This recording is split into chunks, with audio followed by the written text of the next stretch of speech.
Hello friends, ಎಲ್ಲರಿಗೂ ನಮಸ್ಕಾರಗಳು. So ಎಲ್ಲರಿಗೂ ಸ್ವಾಗತ. ಫ್ರೆಂಡ್ಸ್, ನಮಗೆ ಒಂದು ಇದರಲ್ಲಿ ಬಾದಾಮಿ ಅಮಾವಾಸ್ಯೆ ಯಾವಾಗ ಅಂತ ತಿಳಿಸ್ತಾ ಇದ್ದೇನೆ. ಈ ಬಾದಾಮಿ ಅಮಾವಾಸ್ಯೆಗೆ ನಾವು ಬಾದ್ಮಿ ಅಮಾವಾಸ್ಯೆ, ಶನಿ ಅಮಾವಾಸ್ಯೆ ಅಂತ ಸಹ ಕರಿತೇವೆ. ಯಾಕಂದರೆ ಈ ಅಮಾವಾಸ್ಯೆದಂದು ನಮಗೆ ಈ ಸಲ ವಿಶೇಷವಾಗಿಯೇ ಸರಸ್ವತಿ ಸ್ವಾಮಿಯ ಒಂದು ಜಯಂತಿ ಕೂಡ ಬಂದಿರುವಂಥದ್ದು. ಸೊ ಆ ಕಾರಣಕ್ಕೆ ಶನಿ ಅಮಾವಾಸ್ಯೆ ಅಂತ ಕೂಡ ನಾವು ಕರಿತೇವೆ.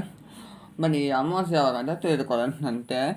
ಈ ಅಮಾವಾಸ್ಯೆ ನಮಗೆ 16ನೇ ತಾರೀಕು ಶನಿವಾರ ಬೆಳಗಿನ ಜಾವ 5:12 ಪ್ರಾರಂಭವಾಗಿದ್ದು, ಅದೇ ದಿವಸನೇ ಶನಿವಾರ ಮಧ್ಯರಾತ್ರಿ 1:35 ಮುಕ್ತಾಯವಾಗ್ತದೆ.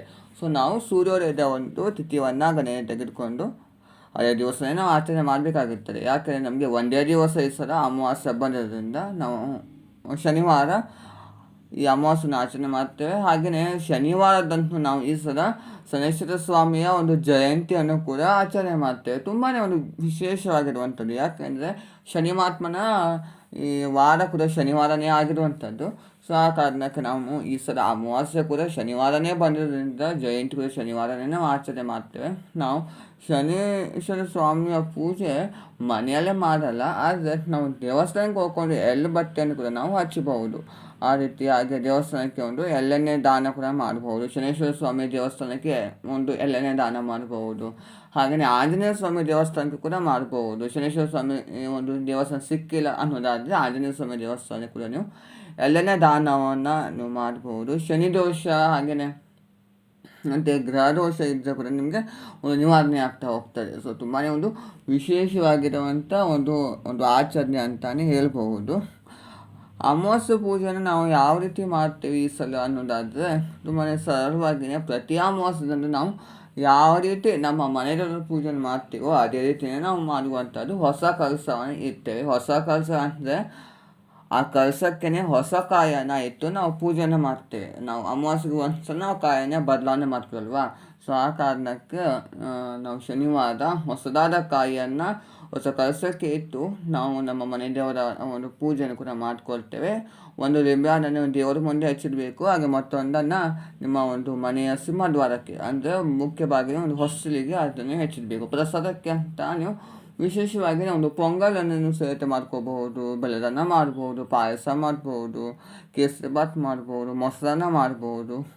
ಹಾಗೆಯೇ ಮತ್ತೊಂದು ಸ್ವಲ್ಪ ಮೊಸರನ್ನ ಮಾಡಿಕೊಂಡು ಕಾಗೆಗಳಿಗೆ ಸ್ವಲ್ಪ ಕಪ್ಪೆಲ್ಲನ್ನು ಹಾಕ್ಕೊಂಡು ಕಾಗೆಗಳಿಗೆ ಕೂಡ ದನ ಇರಬೇಕು. ಯಾಕೆಂದರೆ ಶನಿ ಮಹಾತ್ಮನ ವಾಹನ ಕೂಡ ಅದೇ ಆಗಿರುವಂಥದ್ದು.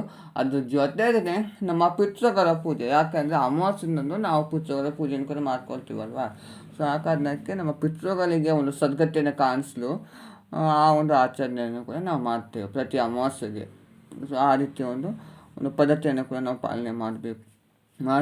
ಹಾಗೆ ಶನಿಯ ಮಹಾತ್ಮನ ಒಂದು ಜಯಂತಿ ಅಂಗವಾಗಿ ಶನಿಚಕ್ರ ರಂಗೋಲಿಯನ್ನು ಬರೆದು ಅದ್ರ ಮೇಲೆ ಒಂದು ಪ್ಲೇಟ್ ಮೇಲೆ 2 ವೇದರಿಗೆ ನೀವು 5 ಕಲರು ಹಾಗೆ ಶ್ರೀಗಂಧ, ಅರಿಶಿನ ಕುಂಕುಮ ಹಚ್ಚಿ ಅಕ್ಷತೆಯನ್ನು ಹಾಕಿ 2 ಮನೆ ದೀಪವನ್ನು ತೆಗೆದುಕೊಳ್ಳಿ. ಒಂದು ಮನೆ ದೀಪದಲ್ಲಿ ನೀವು ತುಪ್ಪವನ್ನು ಹಾಕಿ, ಹಾಗೆ ಮತ್ತೊಂದು ಮನೆ ದೀಪಕ್ಕೆ ನೀವು ಎಳ್ಳೆಣ್ಣೆ ಹಾಕಿ 2 ಬತ್ತಿ 1 ಬತ್ತಿ ಹಾಗೆ ಮಾಡಿ 2 ದೀಪಕ್ಕೂ ಸಹ ಅದೇ ರೀತಿ ಹಾಕಿ ಸ್ವಲ್ಪ ಒಂದು ಚಿಟಿಕೆ ಅಷ್ಟು ಒಂದು ಕಪ್ಪು ಎಲ್ಲನ ಹಾಕಿ ನೀವು ದೀಪಾರಾಧನೆ ಮಾಡಿ. ನಿಮಗೆ ಒಂದು ಶನಿ ದೋಷವಿದ್ದರೆ ಹಾಗೆಯೇ ಯಾವುದಾದ್ರೂ ಒಂದು ಗ್ರಹ ದೋಷ ಇದ್ದರೆ ಕೂಡ ಹೋಗ್ತದೆ. ಹಾಗೆ ಲಕ್ಷ್ಮಿ ಅನುಗ್ರಹ ಕೂಡ ಲಭಿಸ್ತದೆ. ಲಕ್ಷ್ಮಿ ಅನುಗ್ರಹಕ್ಕಿಂತ ನಮಗೆ ಅನ್ನಪೂರ್ಣೇಶ್ವರಿ ಅನುಗ್ರಹ ಕೂಡ ನಮಗೆ ಲಭಿಸ್ತದೆ. ಸೊ ಆ ಕಾರಣಕ್ಕೆ ಈ ಒಂದು ಚಿಕ್ಕದಾದ ಒಂದು ಪರಿಹಾರವನ್ನು ಕೂಡ ನೀವು ಮಾಡ್ಕೋಬಹುದು.